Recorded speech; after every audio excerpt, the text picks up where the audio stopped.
La siguiente mesa, el doctor Mariano Castex trabaja como perito en la causa Nisman y se llama Autopsia Psicológica Nisman, Realidad y Deseo.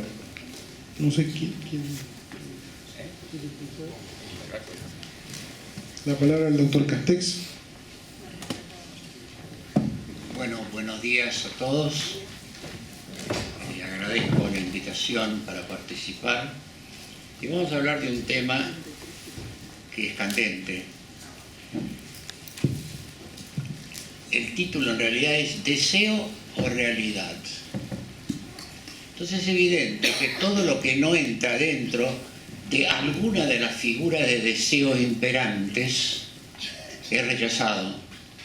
Incluso dentro de varios deseos se impone uno que es la que llevan principalmente los medios. Nisman fue asesinado y la culpable del asesinato es el gobierno, en fin, hay un culpable.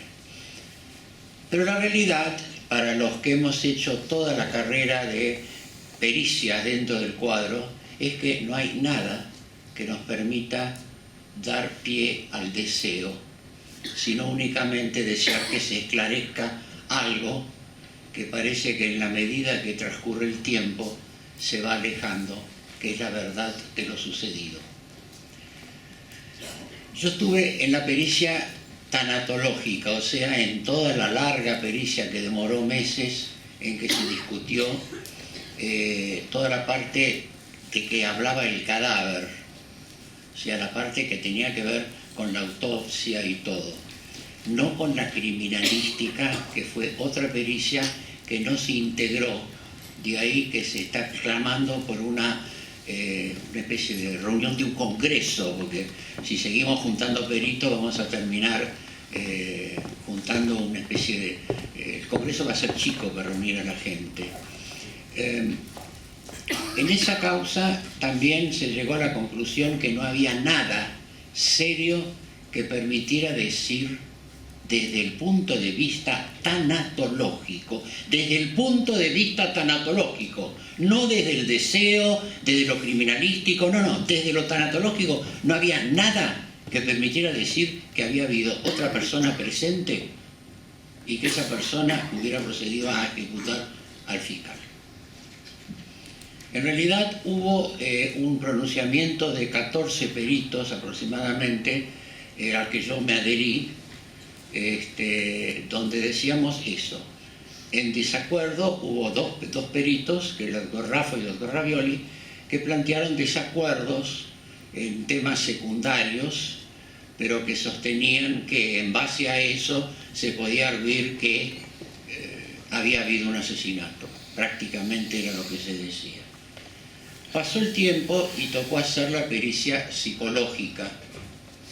Como les dije, quedó pendiente el aunar lo criminalístico con lo tanatológico, que no sé por qué motivo fue escindido, porque como si lo criminalístico no tuviera nada que ver con lo tanatológico, cuando en medicina legal, en el tratado clásico que usamos en Argentina, hasta que salió el nuevo de los más modernos, jóvenes, de Bonnet, la criminalística es casi la mitad de uno de los tomos.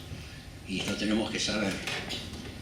Pero hoy día, con la manía de la fractura, de la fragmentación de las especialidades, cada vez se va aprendiendo que hay expertos que hablan más y más de lo menos y menos, y en el fondo uno no sabe si en realidad se pierde totalmente o no la visión del todo, por esa manía de fraccionamiento. En la psicológica se pensó en una pericia, en un perfil psicológico, en lo que llamaban la autopsia psicológica. Prescindo de que los primeros que hablamos en la Argentina de autopsia psicológica fuimos nosotros, llevamos la idea a Cuba, y en Cuba salió después todo un trabajo y nos ignoraron absolutamente lo nuestro, y después se descubrió que los primeros que hablaron de autopsia psicológica habían sido los americanos. No interesa. El problema es que una autopsia psicológica no hace falta ver al sujeto para saber, porque la autopsia psicológica es justamente una necropsia, es ver qué dice el cadáver o quienes estuvieron con el cadáver en sus horas previas a morir, qué dicen sobre la causa de muerte del sujeto. Entonces, primero se perdió una cantidad de días discutiendo si se hacía una autopsia psicológica o se hacía un modo de hablar de la autopsia psicológica que no era acorde a los parámetros que daba el protocolo de Cubano. Bueno, en realidad se llegó a la conclusión de que lo mejor era citar a algunos testigos. Los testigos, yo no objeté porque no tenía sentido objetar, no te leen, y no, sabía perfectamente que no íbamos a llegar a absolutamente nada. Se decidió que había que convocar a algunos funcionarios que habían estado con Nisman hasta el final, los familiares, algunos, la madre, la hermana, la señora y una de las nenas, y luego algunos periodistas o gente que habían tenido, en realidad quedaron reducidos a un grupo de 10 o 12 personas que fueron entrevistadas. Cuando se hace el informe, los considerandos oficiales son los siguientes: no se ha podido cumplimentar con el peritaje de autopsia psicológica por carecer de los elementos de análisis requeridos para ello, tal como fue inicialmente explicitado y fundado en el rastreo bibliográfico del tema, efectuándose como fuera manifestado oportunamente una aplicación psicobiográfica. 2. No se ha arribado a diagnóstico de personalidad habida cuenta de no haber contado con la inexistencia de documentación específica, historia clínica, antecedentes de tratamiento psicológico o psiquiátrico, informantes calificados y objetivos que solo en parte podrían sustituir la evolución directa del sujeto de estudio. Esto, por supuesto, no lo comparto en absoluto. 3. No obstante, del grupo de personas entrevistadas y las constancias de autos que se analizaron, no es posible inferir elementos de valor psicopatológico que permitan deducir que el occiso cursaba al momento de su muerte un síndrome o trastorno psíquico asociado a conducta autodestructiva. ¿Estamos de acuerdo? Porque no necesariamente tiene que tener al momento de su muerte un síndrome o trastorno psíquico asociado a conducta autodestructiva, como vamos a ver después. O sea que, como ven, se perdieron 3 meses de trabajo, firman 3 o 4 oficiales, peritos de parte por la familia, por la señora, por los niños, y en disidencia firmó yo solo. El perfil de personalidad del obitado, he invitado al doctor de Vries, que ha sido presidente de la Asociación de Psicólogos, que me adjuntó, día después que yo presenté mi pericia, me adjuntó un trabajo de él que prácticamente dice lo mismo que yo, llega a las mismas conclusiones, con lo cual voy a dejarlo a él que explicite el perfil que da el muerto. O sea, el perfil es claro y para mí apunta directamente a la neurosis de carácter, figura descrita por Glover en 1924 o por Bonnet en página 1446 de su segundo tomo de la neurosis de carácter, donde se habla de que un trastorno de carácter que se caracteriza por narcisismo, masoquismo, depresión, el fondo depresivo, y además está abierto a acting outs cuando se produce la lesión del narcisismo, pumba, se cae, se derrumba, ya vamos a ver por qué cuando ponga el doctor de Vries, y entonces estalla, hace un acting out, una conducta totalmente impulsiva y se mata. Eso es la posibilidad que se abre y por eso yo tengo mis conclusiones. Yo voy a leerles las reflexiones mías. En intercambios formales entre los colegas peritos planteó el abajo firmante en forma reiterada que el abanico de indicadores apreciados en la personalidad de Nisman apuntaba por el marcado narcisismo que exteriorizaban ya una marcada inmadurez afectiva, no cognitiva, ya una personalidad caracterizada entre nosotros como una caracteriopatía, también denominada neurosis caracterial o de carácter. Ambas figuras son por demás frecuentes entre personalidades destacadas de toda sociedad pretérita y contemporánea. La reacción de los colegas fue casi unánime y se resume en un: no nos piden eso, conviene no meterse, y un sinfín de advertencias que mi formación bíblico-cristiana recordaba al nec nominetur in vobis, no se hable de ello entre nosotros, de Pablo de Tarso. Realicé entonces que estaba osando tocar el tótem y se me prevenía del tabú que rodeaba al ídolo. Ello me condujo a plantearme acerca del tablado de misión, en que me hallaba a quién o quiénes dirigían mi discurso, y para peor el sentido que pudiera tener las palabras proferidas en el contenido de este, sumergido en el silencio de la soledad que tiene todo aquel que habla sabiendo a priori que no será escuchado y que sin serlo será víctima de los anatemas proferidos por defensores del deseo mayoritario pasional que burbujea en la superficie de una sociedad hondamente esquizofrenizada y sadomasoquista por excelencia. Esto se lo digo a los jueces. Remontando a la década del 50 vinieron hacia la memoria algunos extractos del deseo y la interpretación del deseo en Hamlet, en donde Lacan, el psicoanalista galo, elabora en una tanda de seminarios dados en París una serie de teorías estructuralistas sobre Hamlet. En algunas de tales reflexiones, Lacan, usando la semántica para explorar el escenario psicológico de la tragedia, postula que la psiquis humana está determinada por las estructuras del lenguaje y que concretamente los de Hamlet arrojan luz sobre el deseo humano. Para este autor, desde su análisis, Hamlet asume inconscientemente el papel de falo, causa de su inacción, y se distancia paulatinamente de la realidad mediante el luto, la fantasía, el narcisismo y la psicosis, lo cual crea vacíos o faltas, la monk, en los aspectos real, imaginario y simbólico de su psique. El príncipe Hamlet, en el acto tercero, escena cuarta de la obra shakespeariana, plantea la duda que conmueve al danés: ser o no ser, esa es la cuestión. El texto manifiesta una cuidada reflexión en torno del vivir o el morir, el decir o el callar. En las circunstancias del aquí y ahora pericial, enumera elementos como el aguantar la lentitud de los tribunales, la insolencia de los empleados, la tropelía que recibe pacífico el mérito de los hombres más indignos, las angustias de un mal pagado amor, las injurias y quebrantos de la edad, la violencia de los tiranos, el desprecio de los soberbios. Concluye el soliloquista en su coloquio con el vaciado cráneo. Esta previsión nos hace a todos cobardes, así la natural tintura del valor se debilita con los barnices pálidos de la prudencia. Las empresas de mayor importancia, por esta sola consideración, mudan camino, no se ejecutan y se reducen a designios vanos. Con ello creo haber calificado a los colegas sin ánimo de ofenderlos.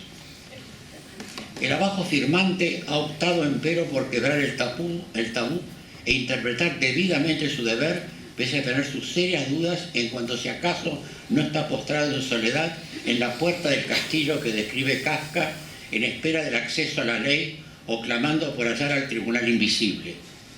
Así, fiel a su divisa de in arduis contra ardencio ito, en luardio con más ardor de atacar, enraizado en el proverbio veterotestamentario que recuerda que la verdad libera al hombre, procede en conciencia hacia adelante en la temática pericial.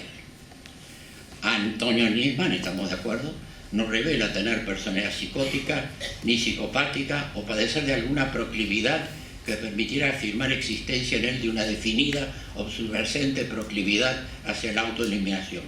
Pero ello no excluye en absoluto la posibilidad en él de suicidarse. Es notable, le facilité a los colegas un tratado que es el más completo que he visto de Beckler, que lo compré por allá en el año 60 y pico, en la Sorbona, caminaba y lo vi en una vidriera, con un prefacio de Raymond Aron. El prefacista ya habla solo. Raymond Aron es una de las figuras del pensamiento francés de la posguerra. Tratado de este tamaño, debe tener 1000 páginas, sobre el suicidio en todas sus formas. Y ahí, claro, nace toda la obra en torno a Durkheim. Es notable, tengo acá la pericia de los colegas, ponen al suicidio en su origen en manos de una persona o en boca de una persona que nunca lo oí nombrar, ni tampoco está en la bibliografía de Beckler. Es un libro que tiene bibliografía, pero para tirar para arriba. De manera que pobre Durkheim, que es el padre del estudio sociológico del suicidio, para los colegas no existe. pero eso es normal, a veces no existen cosas que son obvias, como decía Santa Exupéry, lo obvio no es siempre lo que es hallado y analizado.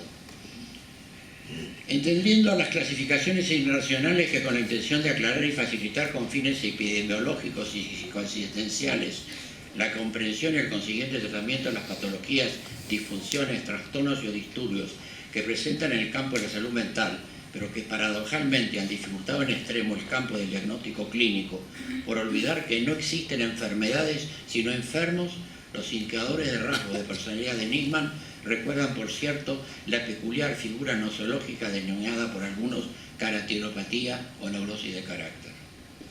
Bueno, paso después a explicar quién fue el primero que habló de este tema: Glover en 1926, Reich en 1928, Binder en 1958. Y Binder la define a esta estructura como una estructura extraordinariamente complicada y difícil de comprender en su totalidad. En este contexto es fácil comprender entonces que en una reacción de acting out a consecuencia de una injuria de su narcisismo pueda un sujeto de tales características atentar contra su vida o causar daño a terceros. En efecto, se ha dicho que Nisman ofrecía a la exploración testimonial de su psiquismo un componente de narcisismo importante, expuesto gravemente por su peculiar profesión y más aún a las circunstancias en las que se coloca en forma consciente y movido por su sentido del deber a un grave riesgo de vida propia y de sus allegados, lo que lo sume en una atmósfera de miedo e inseguridad que le conduce a posesionarse de un arma mortal, a lo que se añade en forma innegable un mal de ánimo ante la posibilidad de fracasar, con el consiguiente temor al ridículo, hallándose para peor con un marcado sentimiento de soledad y abandono por parte de personas allegadas, al tener que defender una denuncia de cuya gravedad institucional y trascendencia política social ha tomado debida cuenta y la cual es posible que hubiera sido inducido por terceros, quienes luego habrían sugerido un desistimiento por razones ignotas que entreabren toda suerte de hipótesis. Todo esto en negrita. Yo me abro de los colegas que se reducen exclusivamente a los 6 o 7 testimonios que toman de conocimiento de personas, a las que asistí, por supuesto, y tomo más de 100 datos grabados de los medios, donde se entrevista a testigos, personas, o inclusive al mismo Nisman antes de morir, y ahí fui sacando los elementos que me permitieron concluir en mi perfil, que como dije es muy coherente y va a ser explicado por el colega que en el esquema de él. La conducta suicida no pudo preverse en absoluto. Escalas como la de Poldinger, Hamilton, intentan una prevención, fracasan con demasiada frecuencia. Para Henry A. es la reacción antisocial más frecuente el desorden mental. Aun cuando riesgo habitual en enfermos psíquicos, no todos quienes se suicidan pertenecen a grupos de riesgo o sufren patologías psíquicas en donde suele producirse tal conducta. De manera que partir de esa base es una premisa falsa que va a llevar inexorablemente a un error. Es importante saber que puede darse en cualquier paciente y en cualquier estadio, como lo señala Carrasco Gómez, que narra que el 50,1% de los psiquiatras han tenido al menos un paciente suicida en su historial de atención sin poder prevenirlo. Es causal del 25% aproximadamente de las demandas por razones psiquiátricas. En 1985, hace muchos años ya, este perito definía el suicidio como una autoejecución comandada por terceros por mandato participado, no consciente de terceros, y o inducido conscientemente en personalidades severamente alteradas, lo que incluye lesiones al narcisismo de la víctima, en situación de gravísima discomunicación, esto es, agotada una reiterada solicitud de auxilio y o rechazos repetidos en todos los órdenes, con carencia de soluciones y esperanzas, con motivaciones o sentidos diversos. En otras palabras, la conducta suicida es individual, pero nace de una interacción persona-sociedad y hay siempre en ella una etiología y responsabilidad compartida entre el suicida y su circunstancia. No en vano puede uno, parafraseando la expresión que pone el poeta en la boca del burgomaestre ante los cadáveres de los amantes de Verona, all are punished, todos somos responsables, lo que habla de una culpabilidad societaria. En efecto, la muerte de Alberto Nisman, de una forma o de otra, nos enrostra y acusa a todos. Para comprender el suicidio se requiere una lectura de enfoque holístico e interdisciplinar, debiéndose asumir la conducta como conjunto dinámico, individuo-sociedad, familiar, circunstancia inmediata, ecocircunstancia, estructura social circundante, situación socioeconómico-política, procurando siempre tener a la vista las formas peculiares como las personalidades accidentógenas, la personalidad proclive a la autovictimación, los neuróticos de destino, Menninger, Ross Carvalho, las injurias narcisísticas en las cariopatías, el triunfador que se cree triunfador y se encuentra de golpe solo y abandonado en la adversidad. Por todo lo expuesto concluyó este perito. Es muy probable, y con una muy escasa duda prudente en contrario, que el fiscal Alberto Nisman se hubiese quitado la vida. Que el suicidio hubiera sido inducido por alguien en forma dolosa desde fuera es algo que escapa por completo a esta pericia, ya que la acreditación de ello debe correr por otra vía de probación, la perteneciente a la materia de comunicación, que no es competencia del experto, llamadas, intercomunicaciones por radio o mails. Y eso es lo que está escarbándose en este momento, pese a que ha pasado mucho tiempo. Por ahí vamos a poder asomar un poco con probabilidad a lo que pasó. Se indujo esto ya con presencia de alguien que ejecutó, o se indujo al suicidio a través de... Yo pienso que es un suicidio inducido. Que sea doloso o no es otro problema, culposo. Que quien lo indujo no sé, pero que es un derrumbe, una lesión narcisística severísima que lo lleva al desborde. Hay algo que es importante, dos cositas que quiero darles antes de terminar para dejarle la palabra al colega, que es los testigos que estuvieron deponiendo, sobre todo el secretario y la secretaria de la Fiscalía y de la secretaria privada de él, hablaron de una persona coqueta. La palabra coqueta es clave en el narcisismo de Nisman. Coqueto, además de toda la serie de detalles que yo los tengo todos enunciados, pero que los dejo al colega que hable de eso, está planteando claramente el narcisismo del sujeto. Y lo otro que llama mucho la atención es que los que estamos independientes, no nos jugamos para ninguna de las partes, no queremos estar... Además, yo en el caso en que estoy defiendo a un sujeto que está desvinculado, porque prácticamente se sabe que Lagomarsino entregó el arma y cuando no volvió nunca, porque acreditó no haber podido volver, que no, y se sabe que él murió al día siguiente alrededor de las 10 de la mañana. Eso ya está, pese a lo que sostienen los dos de la contra, que puede haber sido antes, está probado que no. La muerte se da entre 8 y 10 de la mañana aproximadamente, que es cuando se hacen las desconexiones. Bueno, hay un profesor de la facultad, ex profesor eminente, Mayer, que dice que no hay elementos condenatorios en la acusación que estaba llevando Nisman adelante. Sí había en cambio elementos para investigar la acusación.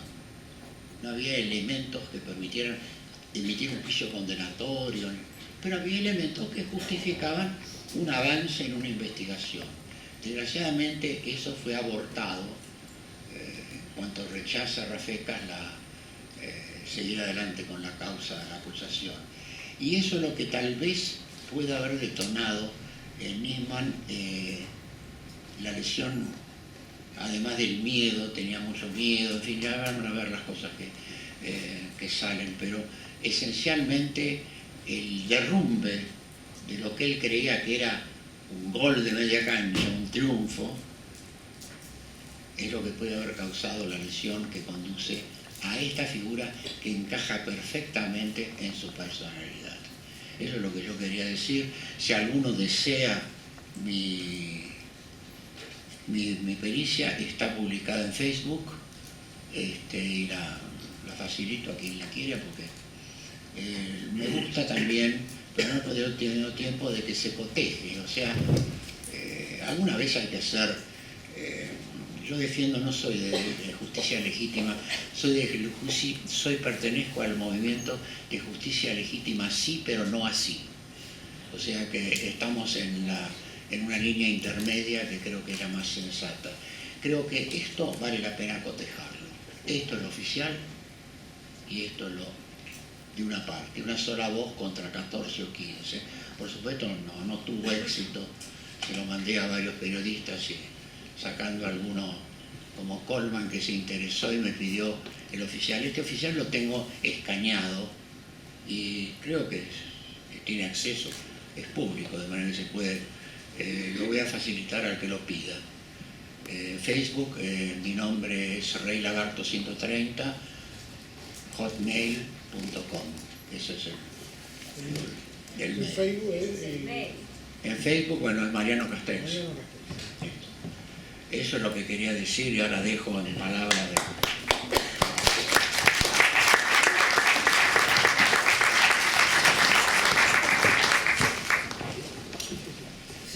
Después dejamos un espacio para las preguntas. Bueno, agradezco infinitamente esta invitación. Para mí es un honor que el doctor Mariano Castex me haya convocado a participar en este encuentro.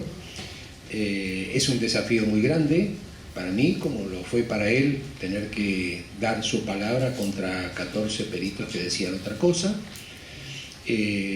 Por lo tanto, les voy a pedir que tengan cierta atención con respecto a lo que les voy a transmitir y tratando de corrernos de todo tipo de prejuicios, deseos, como decía bien el doctor Castex. Yo no me voy a tener a ninguna precondición ideológica, política, policial, detectivesca o mediática. Exclusivísimamente me voy a atener, dentro de las posibilidades, a este abordaje de autopsia psicológica, entendiendo como esto el intento de acercarnos a las variables condicionantes del campo psíquico del sujeto a la hora de tomar una determinación. Les cuento qué me motivó a esto, porque yo no soy un perito oficial en estos temas. Sí me ha inquietado mucho este tipo de fenómenos. En realidad fue muy cercano a la publicación de un libro mío que se llama Psicología del Poder, y donde, como ojeaba hace un rato el doctor Castex, básicamente se dedica a la relación entre el narcisismo y el poder. Entonces, estando esto muy tibio, porque lo había presentado hace poco el libro el año pasado, cuando surge esta situación, escucho al periodista Jorge Lanata, un día por la mañana en televisión, muy cercano a la muerte de Nisman, creo que fue el lunes o martes, diciendo taxativamente, bueno, yo llamé a la Asociación Psicoanalítica Argentina y me dijeron que por los datos que ellos tenían se trataba de una personalidad narcisista y muy lejana a las posibilidades de suicidio. No tenía características depresivas, melancólicas, así que, por lo tanto, esto fue un suicidio. Perdón, esto fue un asesinato. Y ahí es donde sentí una especie de desafío en lo personal, porque dije, está diciendo, como bien demostró claramente el doctor Mariano Castex, esta es una falacia, decir que porque no tenía una personalidad depresiva o melancólica, esto es un asesinato. Obviamente que había un posicionamiento del periodista tratando de inducir comunicativamente al imaginario colectivo a decir, acá lo asesinaron. Y entonces no hace falta muchos eslabones para decir, si presentó una denuncia tan contundente que él mismo la llamaba una bomba, denunciando a la entonces presidenta por el delito de encubrimiento en relación al atentado de la AMIA, de los culpables, supuestos culpables judicialmente del atentado de la AMIA, si presenta esto y es un asesinato, es como que hay que dar muy pocos pasos para ligar una cosa con la otra, que es lo que plantea el doctor Castex claramente. Entonces, ahí es donde yo me motivé y les voy a hacer un relato de los 4 meses que yo estuve trabajando en el tema. Fui a hablar con periodistas, fui a la hemeroteca, que la recomiendo para si alguien quiere hacer algún trabajo similar o diferente, pero a la hemeroteca de la legislatura de la ciudad tienen todos los diarios completos en papel y digamos grabados. Es algo que a mí me ayudó muchísimo. Tuve horas y horas, ya me hice amigo, tomaba mate con los empleados, porque quise lo más seriamente posible rastrear toda la historia del caso Nisman hasta su muerte. Y lo otro que me motivó fue encontrar en los primeros periódicos que estuve hojeando una declaración del doctor Mariano Castex que dice textualmente así: Nisman no tenía los rasgos de un potencial suicida. No era un hombre melancólico ni con tendencia a la depresión. Más bien todo lo contrario. Su perfil encajaba con una persona narcisista, dice el doctor Mariano Castex. Me dicen que era muy conocido por eso en los tribunales, muy confiado en su potencial. Lo que no significa que un narcisista no pueda matarse si es humillado por alguien de mayor poder. Este fue el otro condimento que dije, yo tengo que investigar acá lo más posible. Entonces, hago una reseña, insisto, buscando siempre lo que dominaba en el campo psíquico de Alberto Nisman. En el año 2004 es nombrado por el entonces presidente Kirchner como fiscal especial para el seguimiento del caso del atentado contra Damia, y con un nivel de elogio inhabitual. Les leo 3 renglones de lo que dijo entonces el presidente Kirchner cuando lo nombra fiscal a causa de la causa Damia. El señor fiscal, doctor Nisman, textual, tiene todas las carpetas del Servicio de Inteligencia para hacer la investigación y llevarla a cabo a fondo. Además, todas las atribuciones para que el Estado argentino esté a disposición de él para que, Dios quiera, pueda encontrar justicia definitiva, nuestro apoyo incondicional. Así aparece Nisman en la investigación de la causa Damia, con un nivel de reconocimiento, con una unidad de fiscalía especial para él y con todos los recursos y el Estado puesto a disposición para investigar.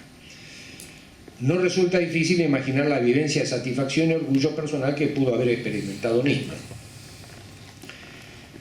En el año 2006, efectivamente, producto de la investigación de la Fiscalía, Canicoba Corral solicita la orden de captura internacional de varios altos funcionarios del régimen iraní y de un miembro de Hezbollah.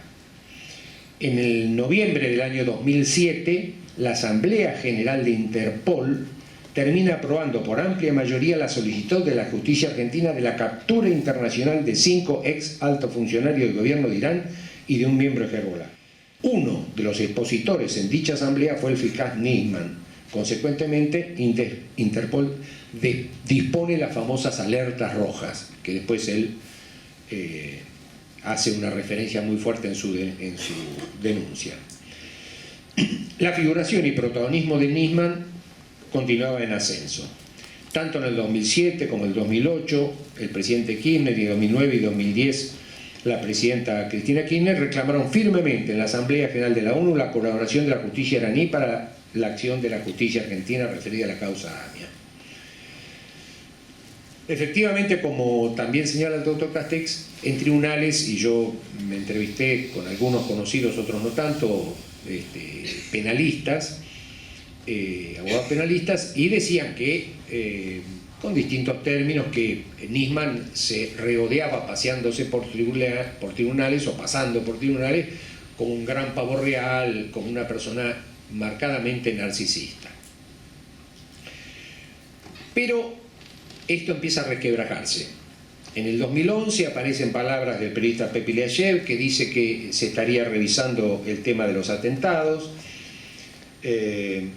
hasta que aparece en el 2013 el famoso memorándum de entendimiento con Irán, cosa que yo es el día de hoy que todavía no tengo claro qué perseguía, pero supuestamente perseguía o buscaba que el gobierno iraní colaborara con la justicia argentina para esclarecer el caso.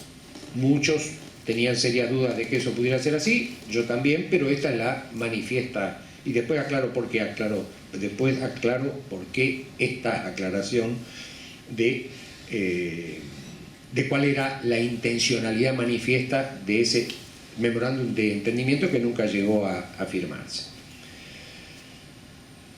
Y curiosamente, Nisman, cualquiera puede entrar a YouTube y buscar caso Nisman, entrevista con TN, con Edgardo Alfano, que es realmente un documento muy muy fuerte, que es cuando él hace la denuncia el día posterior a la presentación judicial, el día miércoles, previo al domingo de su muerte, y él dice que él no objeta ese memorándum de entendimiento desde el punto de vista político porque le otorga facultades al Estado argentino, a cualquier gobierno, de poder llegar a tratativas políticas. Pero él dice, lo que no puede hacerse es borrar una causa judicial de un plumazo, que es lo que él entendía que pasaba, es borrarlo a él de un plumazo. Y esto de borrarlo a él de un plumazo tiene dos facetas. Una, que él fue cero protagonista, obviamente, ni consultado por este memorándum de entendimiento. A pesar de que la causa judicial seguía, porque él dice borrar de un plumazo la causa judicial, y nominalmente, esta es la aclaración que decía hace unos instantes, el memorándum de entendimiento pretendía que el gobierno de Irán colaborara con la justicia argentina, y la justicia argentina era lo que estaba hasta entonces: la investigación de Nisman, la declaración del juez Canicoba Corral, los 5 imputados, las alertas rojas declaradas por Interpol Internacional. Me llama la atención en esta secuencia cómo, bueno, no me llama la atención esto, sino lo posterior. Ahí se resquebraja la relación de Nisman con el gobierno. Hasta entonces era muy, muy cercano al gobierno de entonces, a tal punto que fue precandidato, digamos, en los corrillos de fiscal general cuando renuncia Esteban Rigui a causa del tema del vicepresidente Vudú. Y esto se empieza a resquebrajar. Y en él aparece una tremenda desilusión por haber sido dejado de lado, no solamente en la firma del memorándum, a la cual se opuso tenazmente, con sus motivos, sino que le implicó a él un desconocimiento, en lo que él sentía que se desconocía todo el trabajo hecho. Y por eso, se recuerdan ustedes que la denuncia, ¿en qué consistió? En que la entonces presidenta quería encubrir a los presuntos culpables declarados acusados por la justicia argentina y por él en particular, en favor de Irán. Digamos, ¿qué era lo que planteaba Nisman? Esto es un trueque. Se levantan las alertas rojas, que es lo que supuestamente quería Irán con respecto a los imputados, y como contraparte, entonces se le vende cereales a Irán y recibe petróleo iraní. Este es el nódulo de los componentes de ese supuesto acuerdo. Y a partir de allí, bueno, Nisman empieza de una relación de idilio que tenía con el gobierno argentino, una relación de mucha confrontación.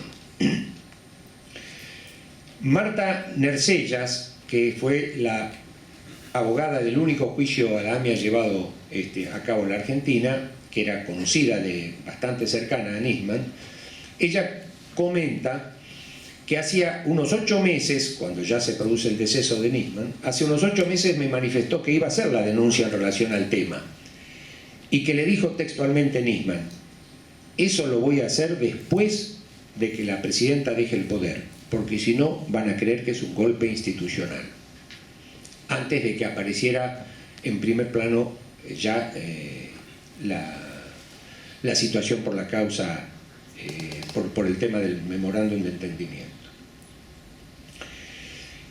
Y aparecen expresiones muy dirigidas para con la presidenta Cristina Kirchner de entonces.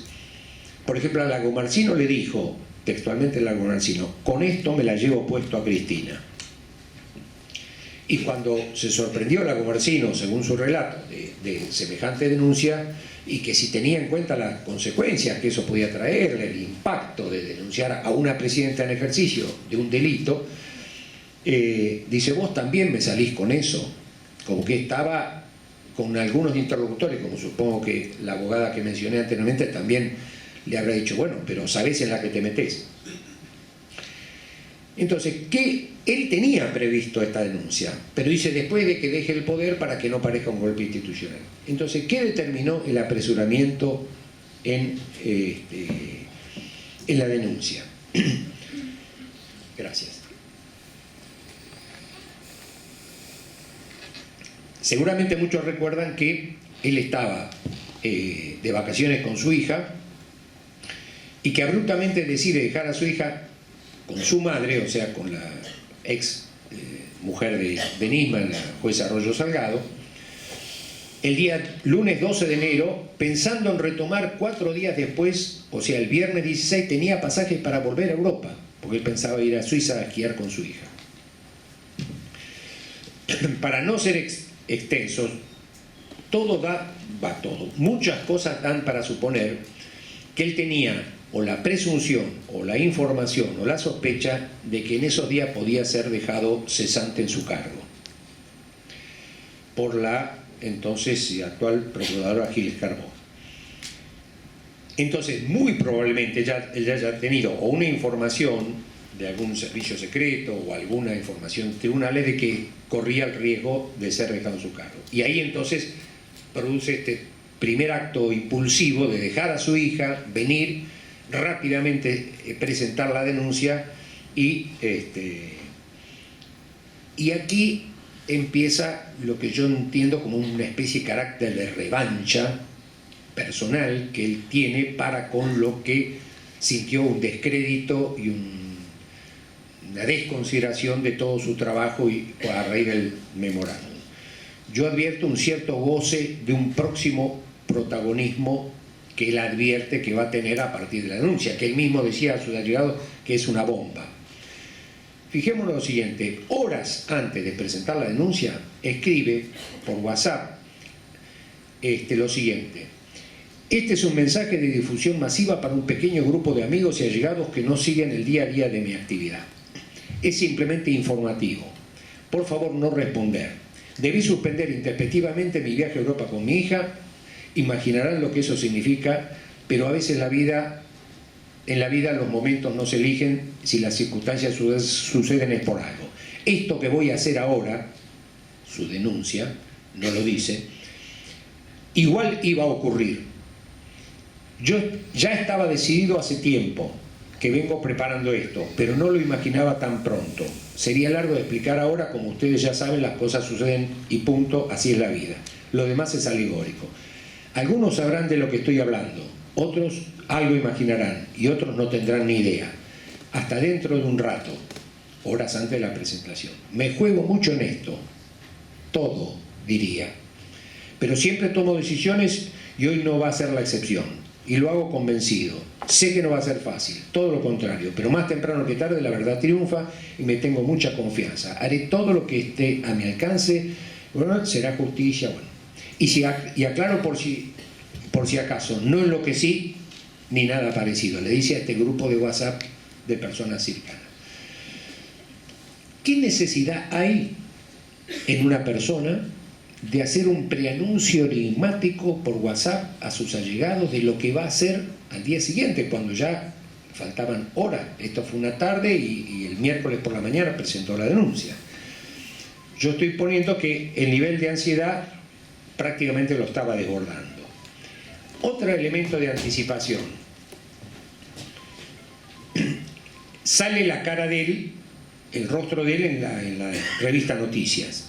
Y un día antes de que aparezca, él le envía a su exmujer, la jueza Arroyo Salgado, la foto con la que va a salir, de la cual estaba bastante preocupado. Decían Noticias esto de la coquetería que decía el doctor Castex, estaba muy preocupado por cómo salía, si salía bien, y sacaron 2 o 3 fotos hasta elegir él la mejor. Entonces le anticipa esta foto. ¿Qué le contesta su exmujer? Está claro que mis prioridades están en otro lugar. Para vos lo más importante es la puja por el poder y salir en los diarios, revistas y TV. Te felicito por haber conseguido lo que querías. En forma irónica, obviamente. Él responde, bueno, ya te explicaré personalmente, no podía hacerlo, te mandé copia de los pasajes, volvían en 4 días, pero vos no lo aceptaste. ¿Qué necesidad tenía de transmitir la foto de la revista anticipadamente? Quiere decir que había, entiendo yo, una ansiedad que lo desbordaba de su próximo protagonismo, que compensaba lo que él sentía como desacreditación de su trabajo hasta entonces. Y bueno, y plantea esto de que el trueque era que Argentina bajara las alertas rojas para beneficiar a los imputados y que como contraparte, por la severa crisis energética, palabras textuales de él, se importara petróleo y venderle más cereales a Irán. ¿Qué pasa? En los poquitos días siguientes, porque esto claro fue una bomba, mediáticamente, políticamente, socialmente fue una bomba. Entonces empiezan a revisarse su denuncia y sucede lo siguiente. Primero, la Argentina en los años que venía denunciando en las Naciones Unidas a Irán para que colabore con la causa de la investigación de la AMIA, había triplicado, aún denunciando esto y estando mal en términos de relaciones diplomáticas, había triplicado la cantidad de cereales exportados a Irán. Por lo tanto, era poco entendible que el memorándum iba a facilitar eso. Segundo elemento, me dicen que faltan pocos minutos, pero voy a apresurar sin... 10 minutos. Bueno, creo que es suficiente. Segundo, nunca había importado petróleo a Argentina, ni podría jamás importar petróleo, porque el componente del petróleo tenía no sé qué elemento que lo hacía absolutamente incompatible con las refinerías argentinas. O sea que ni regalado podía incorporar petróleo iraní. Y tercero, el tema de la denuncia de la supuesta baja como contrapartida a estos supuestos beneficios que no iban a existir, que era la baja de las alertas rojas. Extrañamente o sorprendentemente, mejor dicho, el que entonces era el secretario general de Interpol, Ronald Noble, lo sabe a desmentir tajantemente. Dice que en forma consistente y firme el gobierno argentino iba a mantener las notificaciones rojas en vigor. Aclara además que a pedido de la Cancillería Argentina, el 13 de marzo de 2013, cercano a la aparición del famoso memorándum, el 13 de marzo de 2013 el Consejo General de Interpol declaró inequívocamente por escrito que la validez y la situación de las notificaciones rojas no se vieron afectados. Casi inmediatamente reitera, textual, de este funcionario de Interpol, dice, lo que dice Nisman es falso. O sea, empieza a derrumbarse esta trilogía de elementos que sustentaban la denuncia más política que judicial. Y casualmente en los días siguientes nunca se pronunció Nisman con respecto a estas informaciones que desmentían en gran medida el sustento de su denuncia. En la revista Noticias informa que después de la denuncia mediática más importante no pudo dormir en toda la noche. Aclaro que para los que alguno tuviera interés en lo que está en YouTube, la entrevista con Edgardo Alfano, hay 2 o 3 elementos significativos del punto de vista de su conducta. Primero, que estaba sumamente ansioso, verborrágico, en casi extremo, tenía que tomar agua constantemente, casi no dejaba intervenir al periodista. Imaginémonos, Edgardo Alfano, TN, una posición obviamente nada favorable al gobierno, y hasta el mismo Edgardo Alfano estaba como sorprendido, como diciendo, casi como diciendo, pero este hombre tiene dimensión del volumen de las cosas que está planteando, una denuncia penal para con la presidenta. Y lo último que se junta como elemento para entender la situación de Nisman, hay otro elemento más después, pero este es clave, y es que, como él tiene una entrevista inmediatamente después presentada, la denuncia con la entonces diputada Bullrich y Alonso, hoy funcionarias del gobierno, entonces, ¿qué le plantean? Hagamos con semejante cosa, y hagamos una reunión en la Cámara de Diputados, ya que una de ellas era presidenta de la comisión. Entonces, bueno, convocan para el lunes, día posterior a la muerte de Nisman, a una sesión en diputados, y esto lo empieza a poner muy preocupado a Nisman. ¿Por qué? Porque los elementos supuestamente más contundentes que tenían eran las famosas grabaciones, que algunas después trascendieron como un diálogo entre Peche y Delía y demás. Pero con estas grabaciones, él no podía usarlas en diputados si no era una reunión reservada. Obviamente, el oficialismo entonces no aceptó que sea reservada. Por lo tanto, no podía usar el elemento que él consideraba más fuerte. Y empieza a preocuparse. Y le pide que sean reservadas. Y por varias razones no podía. Primero, porque la oposición se iba a oponer. Segundo, porque estaba en receso parlamentario. O sea que tenía que ser una reunión más bien informal. No podía ser citada formalmente en forma legislativa. Y entonces empieza su seria preocupación. Y le dice, según palabras de la diputada, entonces diputada Bullrich, pero así, dice, voy a decir lo mismo que en TN y no va a parecer serio, como diciendo, no voy a aportar elementos sustantivos. ¿Cómo podía asimilar Nisman psicológicamente el cambio de un escenario de brillo y lucimiento, porque durante 2 días estuvo recorriendo todos los canales habidos y por haber que le aceptaban su denuncia? ¿Cómo podía asimilar Nisman psicológicamente el cambio de un escenario de brillo y lucimiento muy ansiado por él a riesgo de un derrumbe de su imagen? Dado que en sus palabras él se jugaba mucho en esto, diría todo, ¿qué le quedaba si en ese escenario que él mismo representaba anticipadamente fracasaba?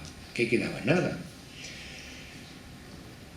El profundo anhelo y su poderosa ansiedad por detonar su explosiva denuncia le pudieron haber obnubilado el ejercicio de la imaginación anticipada de los efectos que, en función de la propia denuncia, se dispararían, así como tampoco llegó a imaginar los complejos y espinosos escenarios que seguramente se iban a configurar. Él tenía previsto, y le dijo a la hija, antes de hacer la presentación, esperá cualquier cosa, van a decir todo de mí, pero él se imaginaba como una especie de cuestionamiento mediático, pero no tener que ir a una reunión de diputados que, como dijo la diputada Diana Conti entonces, dijo, vamos a salir con los tapones de punta cuando vieron la falencia de su denuncia, los puntos débiles.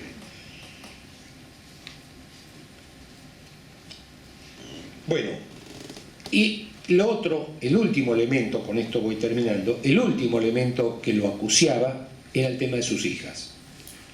Efectivamente, en muchas grabaciones de los servicios de inteligencia, él constató que había un seguimiento de sus hijas y que sabían de sus hijas más que él. Estaban amenazadas las hijas. Que sabían de sus hijas más que él. Sabían a la academia de inglés extraescolar a la que iban, los horarios, el recorrido que hacían, y esto lo tenía muy gravemente preocupado porque veía a sus hijas claramente muy expuestas. Y le decía a Lago Marcino, ¿vos sabés lo que es que tus hijas no quieran salir con vos por miedo a que les pase algo? Está la intriga el interrogante que plantea también el doctor Castex, cuando dice esta búsqueda de esta pistola que le hace a Lagomarsino en forma intempestiva, lo llama a las 4 de la tarde pidiéndole esta pistola y aparece a las 8 de la noche. ¿Para qué necesita una pistola? Y él llega a decir en un momento, y no, es por si la voy a tener en la cartera, en la guantera del auto, por si algún loquito me dice traidor hijo de puta, perdonen, pero yo tengo que usar estos términos y hay algunos también soeces, traidor hijo de puta con un palo. Era escenario imaginable como defensa, yendo en el auto con sus hijas, que alguien le diga eso y él con esa arma reaccione. Algunos comentarios finales para ver cómo Nisman había concentrado mucho su energía libidinal en el desarrollo de esa denuncia y se había tornado un desafío personal, incluso con la presidenta Cristina Kirchner. Con esto me llevo puesto a Cristina, le había dicho a Lagomarsino. A su amigo Gustavo Pedernick le dijo, si no se fugan, van todos en cana. El lunes voy con todo, le dijo la diputada Laura Alonso. Me juego mucho con esto, todo iría en ese famoso WhatsApp. Y acá viene una expresión soez, pero al suboficial, Rubén Benítez, le mostró la tapa de la revista Noticias con su cara y dijo, el lunes le voy a romper el culo, los hago mierda, antes de enterarse que no iba a ser reservada, que no iba a poder llevar los famosos audios. Indudablemente estas y otras expresiones traspasaban largamente su función y responsabilidad como fiscal en la causa AMIA, connotan la gran envergadura personal que para él tenía y un fuerte traspié como el que probablemente podía darse en esa reunión del día lunes 19 de enero con los diputados, tanto como mediáticamente a él le preocupaba y decía, a ver si el lunes aparece un desastre en los diarios. Y la seguridad de sus hijas. Para terminar el último párrafo de mi presentación, que insisto, está incorporado a la causa del expediente, que tiene como 1000 fojas, o más de 1000, intentando representar el campo psíquico de Nisman de aquel día 17 de enero, dos fuertes componentes dominaban. La ya mencionada encrucijada trampa del muy difícil escenario que lo esperaba el día lunes, en la cual se jugaba el riesgo de quedar hasta humillado por las condiciones descritas y posiblemente la acuciante angustia por la seguridad de sus hijas, de la cual él era involuntariamente responsable. En este marco, el casi insólito apremio, con argumentos más que débiles o inverosímiles por seguir un arma como fuere y aparecer muerto por esa misma arma, horas más tarde, sin rastro, como decía el doctor Castex, sin rastros de terceros en la escena, no torna descartable la hipótesis de suicidio como recurso extremo frente a dos encrucijadas que lo desbordaban. Bueno, esto es lo que tengo para decir y estoy dispuesto, por cierto, a las preguntas, inquietudes o dudas o desacuerdos que pueda generar este modesto informe. Bueno, quería felicitar al doctor Castex. Creo que me escuchan a ambos expositores. Dos puntos. Uno, se había cuestionado el tema de la foto. La foto en los medios aparece con una sombra. Y otro tema, como abogada, y los abogados que están acá presentes sabemos, ¿qué pasa con Lagomarsino? Porque el arma, por más que fuera o no fuera de Lagomarsino, la había entregado Lagomarsino. ¿Cuál es la responsabilidad? Una cuestión. Deberíamos tener al abogado de Lagomarsino para que dé esa respuesta. Este es un trabajo profesional. Hay que empezar a saber distinguir el trabajo del perito del trabajo del abogado defensor. Claro.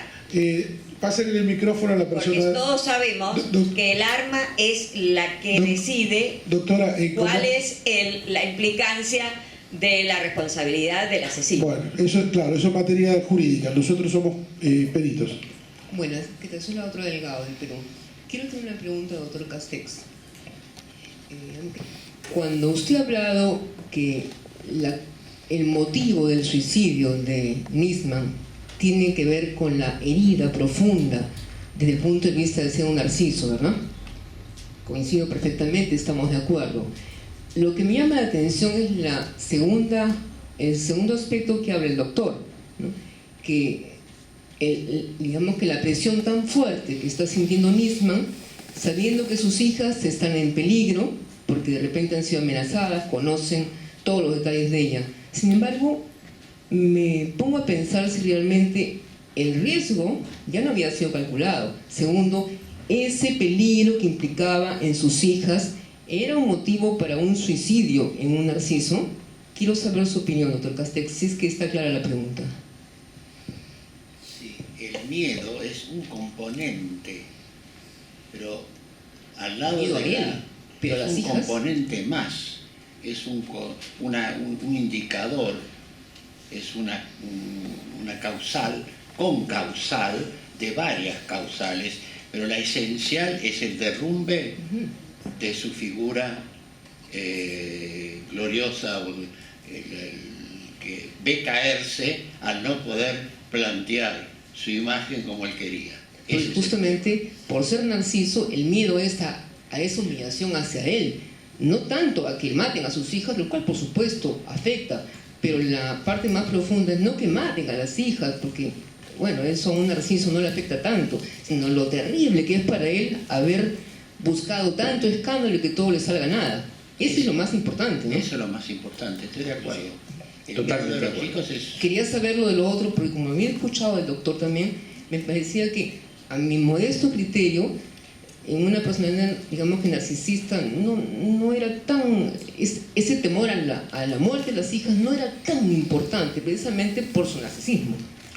Sí, pero no era un tema solo de amor, sino de sentirse él fracasado también, porque bajo su responsabilidad por haber largado esta bomba, como él decía, que fue un acting, yo coincido 100% con lo que dice el doctor Castex, fue un acting, un típico acting. ¿Qué significa? Que no hay previsión de las consecuencias de lo que se hace.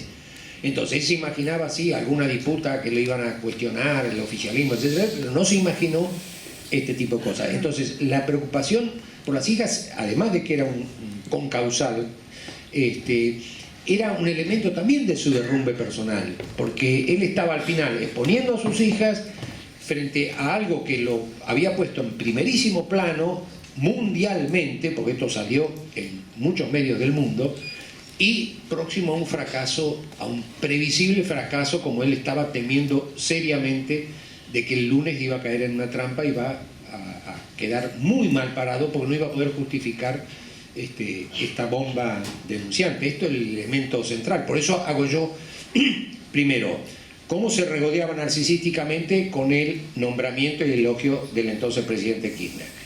Su fracaso y su herida narcisista por el memorándum, y después el resurgimiento apresurándose a esta denuncia como diciendo ahora me la llevo puesto a Cristina, no le importaba si iba a ser un golpe constitucional, etc. O sea, fue un típico acting donde no midió las consecuencias.